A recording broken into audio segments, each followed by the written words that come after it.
Putang ina naman. Ano man nainom nito ni Mike para sabihin niya sa akin na may nangyari sa kailan ni Grace? Tapos ano? Pag nagkasama-sama tayo, kasama siya. Ano pakiramdam mo? Ang awkward, di ba? Mahal ka niya. Kaya niya nga sinabi. Ganun ba talaga ang pagmamahal? Naloloko muna bago maging honest. O, kamusta naman kayo? Alam nyo, napakadami ko nagawa ngayong araw. Biruin nyo, nag-sort ako ng mga scripts ko, nag-edit ako ng mga video, para may pang-upload ako sa mga susunod na araw. Kayo, kamusta yung araw nyo? Uy, hindi naman. It's already 2 p.m. na rin kasi, so mahaba na rin yung oras na lumipas, no? So, ibig sabihin nun, marami na rin ako nagawa. Kayo naman?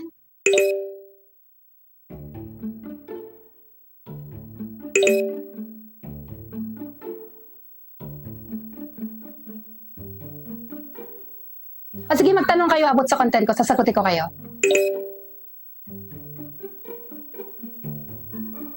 Hoy, alam mo, huwag kang papansin. Tantanan mo nga ako. O talaga, nakakatawa yon? Ano akala mo?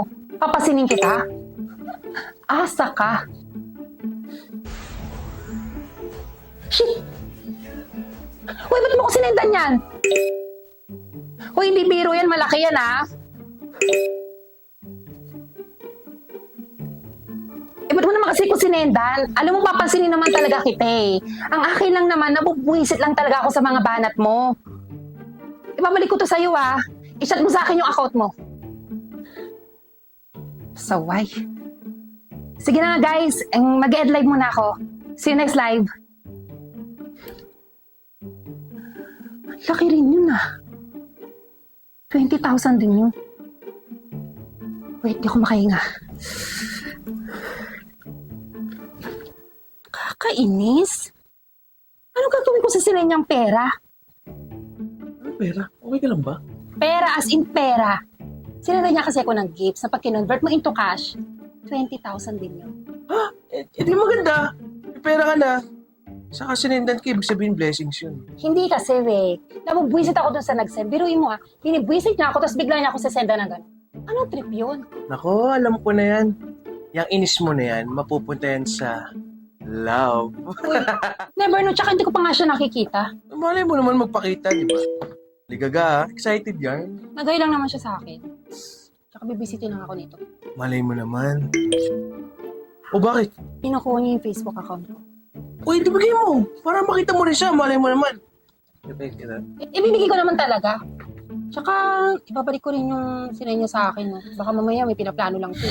Alam mo, kunwari ka po. Ano? May sinasabi ka? Wala, sabi ko, papasok na ako. Okay na ako. Dadala ko yung Yosi natin. Ingat ka. So, paano dami account lang naman tong kausap ko? Sabi niya Mike ang pangalan niya. So, account nga niya to. Pero parang kakagawa lang. Accept ko na nga lang.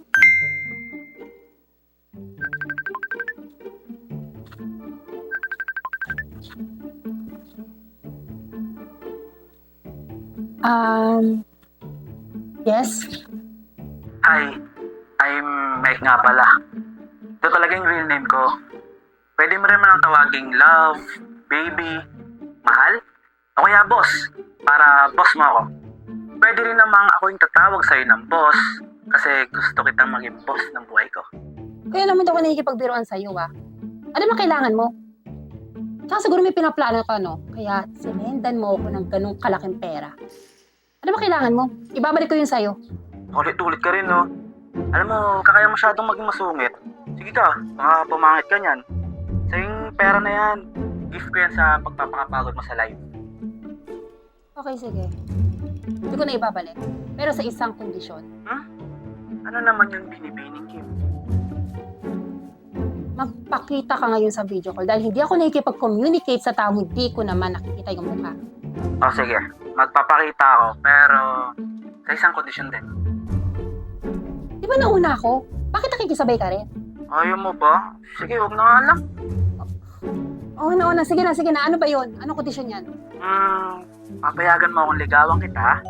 Siyempre, kasama na dun yung sasagutin mo pag napahulog kita. Oh, wow. Ang kapal ah. Alam mo, ngayon pala pinapakita mo na yung pag-uugali mo. Kapal ang mukha nito. Ayaw mo ba? Okay lang naman. Pero di mo na ibabalik yung sinad kong sa'yong gifts ha. Kasi di rin ako papayag na ibalik mo yan. Bukod doon, sinong talo sa ating dalawa?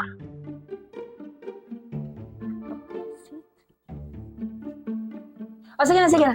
Sige na, deal. Pero, pag hindi kita trip, huwag kang umasa na sasagutin kita. Mapapagod kang ligawan ako. Okay, deal. O sige na, ano pang hinihintay mo? Magpakita ka na. Bilang ka kaya para may surprise. Alam mo, ang dami mong arte. I-open mo na yung cam mo. Ang dami mo pang sinasabi. Sige na. Tatapo ko yung mata ko para ma-surprise ako. Sige. Totoo nga naman ang love at first sight, no? Parang biglang lumiwanag ang mundo ko nung nakita ko siya. Hindi ko inakala na isang ngiti, isang tingin lang sa screen, kayang baguhin ang mundo ko. Ang puso ko parang nahulog sa kailaliman ng kalangitan. Paano ko nga ba haharapin ang isang tao na hindi ko pa lubos na kilala, pero parang alam na niya lahat ng takot ko? Hi Kim, I'm Mike. Sorry kung dinaan ko pa sa kung ano-ano bago ako magpakita. Kim, uy, Yes. Ano yan? okay ka lang? Mm. Okay lang ba ako sa'yo? Oo naman. Okay na okay. Yan yung gusto ko. Yung pinapakita yung mukha. Hindi yung parang hangin na dami account ng yung kausap ko. 25 years old. Ikaw, ilang taon ka na? Kailangan ba talaga pag ganito yung usapan? Malaman talaga yung edad. 23 na ako. Huwag ka nagagalit. Sinasagot mo naman eh. Bata pa ah. Bagay na bagay sa akin. Daming alam. So, taga saan ka? Dito ako sa Amerika. Pero may bahay kami dyan sa Caloocan, sa Pinas. Nagwa-work ka dyan? Anong work mo? Work? Oh, wala akong work. Tambay lang. Boy ML, ganun. Tamad ka naman pala. So, ano plano mo sa buhay? 25 years old ka na. Nagpapagaling kasi ako dito sa Amerika.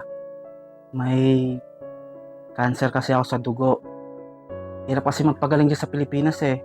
Sorry to hear that. Pasensya ka na, Mike. Hindi ko alam. Okay lang yun. Hayaan mo pag uwi ko, lahat ng gusto mo, bibigay ko. Huwag kang padalos-dalos ko eh. Hindi ko pa nga ako kilala, tapos ibibigay mo na lahat-lahat sa akin? Siyempre, desperado na ako sa buhay ko eh. Malay mo, bukas o sa makalawa, bawi na kagad ako ng buhay ko. Di ko man lang naranasang sumaya sa feeling mo. Hoy, Mike. Mababa buhay mo. Huwag kong pinangungunahan kung kailan ka kukunin. Ano to? Pag napahulog mo ako, iiwan mo rin pala ako kasi sabi mo, baka bigla ka bawian ng buhay. Ano nga mga pare-paresa pala kayo? Kim! Wala! Di ko man na kasi pinag-isip mo pinagsasabi ko. Ang tanga mo! Wisit? Kaagad niyang nakuha ang pika ko. Ako kasi yung tipong tao na maramdamin kahit maliit na bagay. Alam ko rin na sa bawat pag-aayos ko, may tinatago akong lungkot. At ito ang bahagi ng puso ko na takot magpakita pero pinipilit pa rin sumaya. Hindi ko alam kung ano nga pa talaga nagustuhan ko sa'yo. Basta ang alam ko, gustong gusto kita. Gusto ko, ikaw na yung makasama ko sa kung saan man ako dalhin ng panahon. Hello guys! Ayan na, nag-ayos na ako para sa inyo. Maganda ba ako?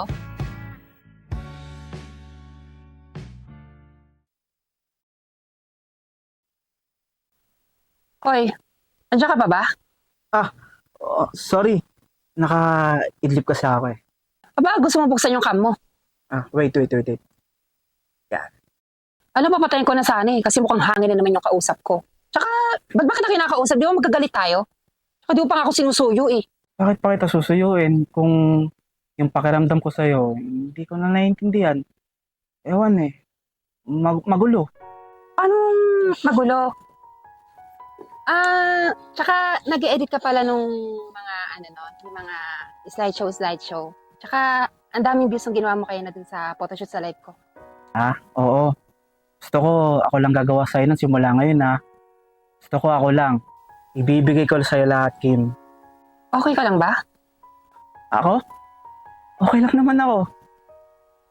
Gusto ko na kasi mag-desisyon sa buhay ko eh. Gusto ko, kasama na kita. ikaw na yung taong mamahalin ko. Ibibigay ko naman lahat eh. Kahit mga accounts ko. Magtiwala ka lang sa akin, Kim. Gusto mo rin naman ako, di ba? Sige na naman, no. Gusto mo rin naman ako, di ba? Ako, alam ko na yan. Kaya ka nagkakaganyan kasi magpapaalam ka na naman sa akin, no? Alam mo, sa tuwing magpapaalam ka kasi sa akin, halos 4 na oras ka bago ka ulit magparamdam. Pinaplash ka na ba ng inidoro at nagtutol ka sa imbornal? Ito naman ang sungit. Laman naman pag nag-ML ako, nalilibang ako, di ba? Sorry na. Promise, lahat ibibigay ko para hindi na magalit yung taong pinakamamahal ko. Sorry na.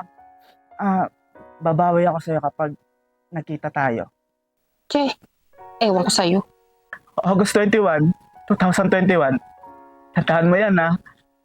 Wala ka ng kaagaw nun. Sayang-sayo na ako. Saka syempre, sa akin ka na din nun, ha? Mahal, gagawin natin lahat ng pinakamasasayang alaala na bubuuin natin. Mahal na mahal kita, love. I'm a transgender. Hindi ko lubusan na akalain na may isang taong tulad niya na magkakagusto sa akin through social media. Sino ba naman ako para hindi tumanggi sa hinihiling niya? Tulad ko rin naman siya na pagmamahal din ang ninanais. Bakit ko pa nga pasasayangin ang pagkakataon na magmahal ng taong humihiling na mahalin niya ako? Ayokong magsinungaling, Mike. Oo, gustong gusto na rin kita. Happy 5th Mansari, love. Happy 5th Mansari, love. Mahal na mahal kita. Alam mo, hindi ko man maiparamdam to sa'yo ngayon, pero pag uwi ko, ibibigay ko ang lahat. Talaga? Lahat? Tulad ng... Bibigyan kita ng bahay. Yung bahay ko sa Caloocan, bibigay ko sa'yo. Uy, kung ibibigay mo sa akin yun, pares natin titirhan yun. Doon tayo mamumuhay. Oh. Okay ka lang? Tagal kasi mag-August 21 eh. Gusto ko na sana magkasama na tayo. Naku, konti na lang yun. Tsaka, isang buwan na lang, oh. Hindi ka pa ba makatiis? Sa tingnan mo nga tong best friend ko, busy makipag-usap sa best friend mong si Grace. Oy, Tol, see you, ha? Apat na tayo pupunta sa pupuntahan nating bahay. Oo, tol. Tayong 4. Walang abala. Tahimik. Ay, tol. Si Grace, ha? Huwag mo sasaktan yun. Mabait yun. Tol, promise, walang ganun mangyayari. Alam mo ba tong si Kim? Excited na mag-August 21. Gusto ko na makita. Naku, huwag kang nawala dyan. Nagbibiro lang yan. O bakit, love? Hindi ka ba excited na makita ako? Siyempre, excited. I love you, love. Mas mahal na mahal kita. Kahit sino at ano ka pa. Paano kung hindi kita kaya mabigyan ng anak? Love, huwag mo nang isipin yun. Nakaplano na sa akin yun. Pagka-uwi ko, mag-aampon tayo. Bubuo tayo ng pamilya. Mamumuhay ng tahimik. Tsaka, di ba, sabi ko sa'yo, nag-promise ako. Bibigyan kita ng marangyang buhay. Napatulala na lamang ako sa mga binitawang salita ni Mike. Iniisip ko na lang na ganito ba ako kaganda para pakitungo ng isang ganitong klaseng lalaki na gagawin sa akin ng lahat, na kaya ibigay sa akin ng lahat para maging masaya lang ako. Daig ko pa ang nanalo sa loto. Sa sobrang swerte ko dahil nagkaroon ako ng isang lalaking nagngangalang Mike Bonifacio. Sa sunod-sunod na masasaya at magagandang nangyari sa amin ni Mike, kahit long distance relationship kami, pinalitan ito ng isang masakit na pangyayari. Kami gusto ka pang ikwento. Kaya nakapasiwala sa mood eh. Okay ka lang ba? Love? May kailangan ako sabihin. Ano yun? Okay ka lang ba? Nung kasama ko si Grace, hindi tama eh. Pero may nangyari. Teka lang hindi ko na maintindihan eh. Anong nangyari? Sa inyo? Hindi ko sinabi sa'yo nung una kasi natatakot ako masaktan ka. Habang may relasyon tayo? Love, hindi. Matagal na. Halos hindi ko na nga alam kung kailan nangyari yun eh. Hindi pa kita kilala nun. So, kailangan ko lang kasi maging tapat sa'yo. Bakit ngayon mo lang sinasabi to? Love, natatakot kasi ako masaktan ka. Ang susaad kung hindi ko kasi sasabihin eh. Alam mo ba kung gaano kasakit sa akin to, Mike? Love, mabigat din naman sa akin. Pero kailangan mo malaman. Paano ko malalagpasan to? Mahal kita, love. Alam mo naman hindi ko ginusto to eh. Pero kailangan mong malaman yung totoo. Saglit na lang to, Bes. Gugutom ka na ba? Di ako gutom. Lalo na pag nalaman ko may nangyari sa boyfriend ko. At sa kalandian mong si Grace. Na best friend ng boyfriend ko. Alam ko nga. Sinabi sa akin ng boyfriend mo kanina. Hindi mo kailangan magalit sa akin. Parehas lang tayo nasaktan. Eh, ba't di mo sinasabi sa akin? Pero putang ina naman. Ano man nainom nito ni Mike para sabihin niya sa akin na may nangyari sa kailan ni Grace? Tapos ano? Pag nagkasama-sama tayo, kasama siya. Ano pakiramdam nun? Ang awkward, di ba? Gusto ko siya mismo magsabi sa'yo. So bakit mo ba ako sinisigawan? Kasalanan ko ba yun? Dapat tanggapin natin. Dahil dalawa lang ang dahilan kung bakit niya sinabi yun. Dahil mahal ka niya. At ayaw niya kung kailan matagal na kayo tsaka mo pa malaman. So ano gusto mong mangyari? Jay, hayaan ko na lang? Tanggapin ko na lang, ganun? Hindi ganun kadali, oo. Pero mas mahirap kung pipilitin nating isipin hindi nangyari. Hindi nangyari. Hindi dahil sa wala pa kami. Kundi habang umaasa ko. Pinaniwala niya ako na ako lang, Jay. Pinaniwala niya. Mahal ka niya. Kaya niya nga sinabi. Ganun ba talaga ang pagmamahal? Naloloko muna bago maging honest. Ang totoo, hindi naman yung nakaraan nila ang sumira sa akin, kundi yung pakiramdam na habang mas lalo ko siyang minamahal, tsaka ko lang nalaman kung gaano kasakit ang maging huli sa katotohanan.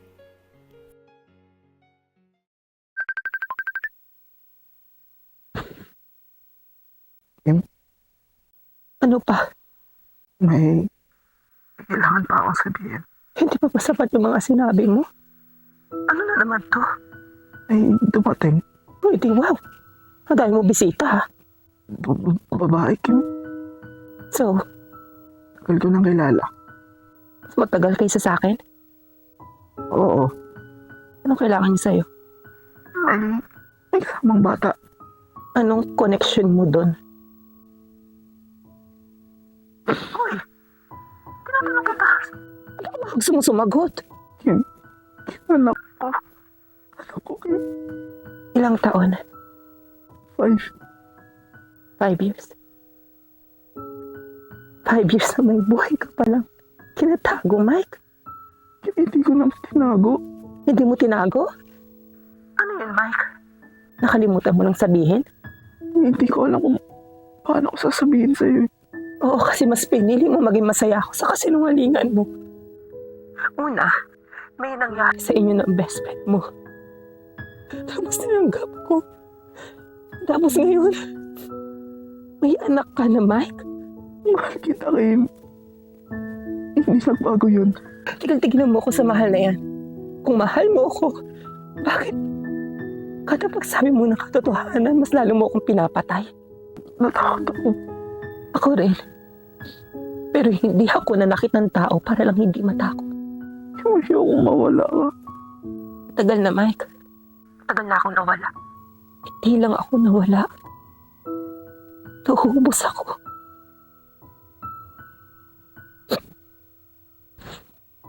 Akala ko kaya ko na. Akala ko yun na yung pinakamasakit. May masasakit pa pala. Kapag yung taong pinagkakatiwalaan mo buong buhay niya, hindi pala totoo sa'yo.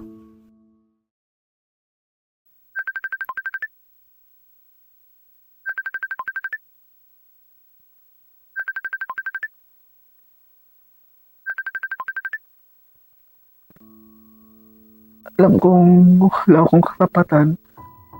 Pero sana pakinggan mo ako. 3 minuto. Yan lang kaya ko ibigay sa'yo ngayon.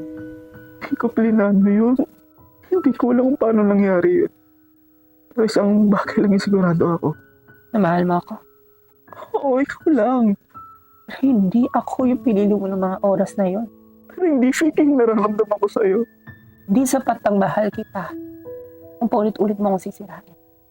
August 21, pupunta ako. Makipagkita pa rin ako. Punta ako. Hindi para ipagpatuloy ito. Kundi para tapusin. Sa huli, narealize ko na hindi pala ako umiiyak dahil baka mawala siya. Umiiyak ako dahil unti-unti ko nang nauubos ang sarili ko.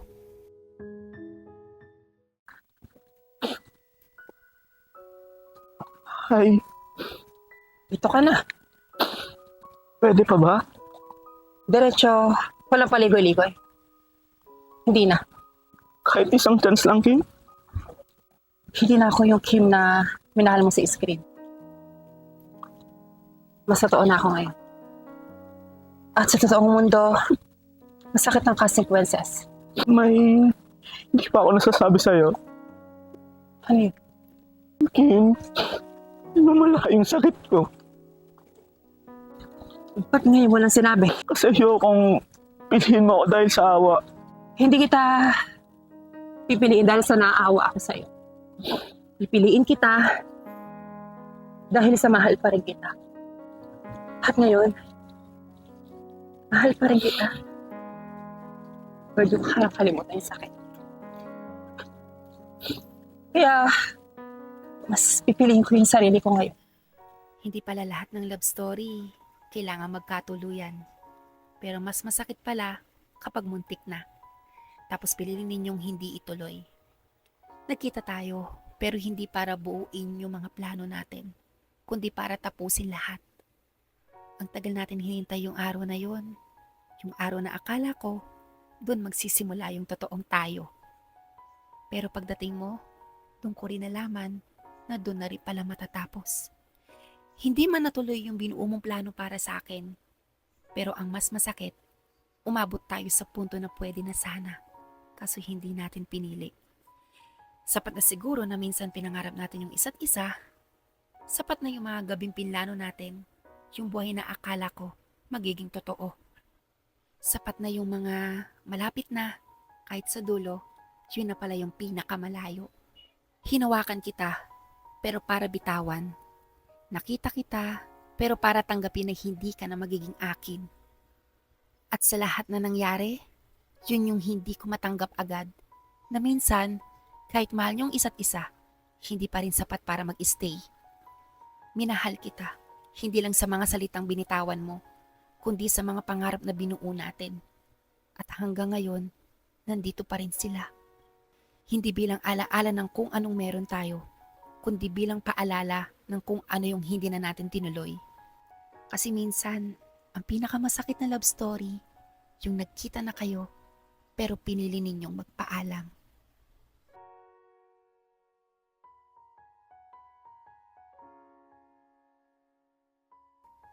Anim na buwan. 6 na buwan para bumangon mula sa masakit na alaala. Akala ko noon, iyon na yung pinakamabigat na katotohanan. Pero mas marami pang dapat harapin.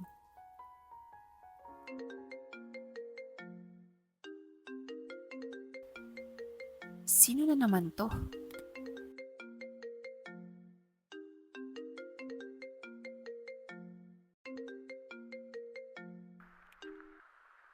Hello? Hello? Si Kim ba to? Bakit mo ako kinakausap?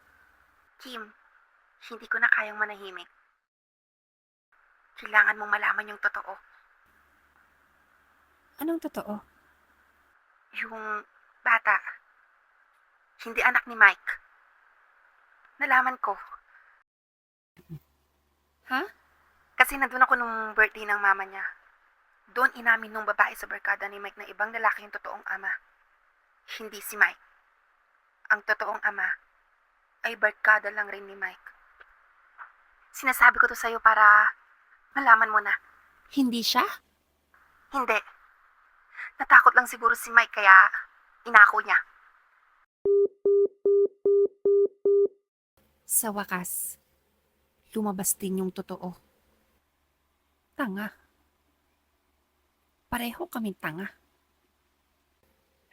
Ngunit imbes na gumaan, mas lalo lang akong napagod. 6 na buwan para sa katahimikan ng puso ko.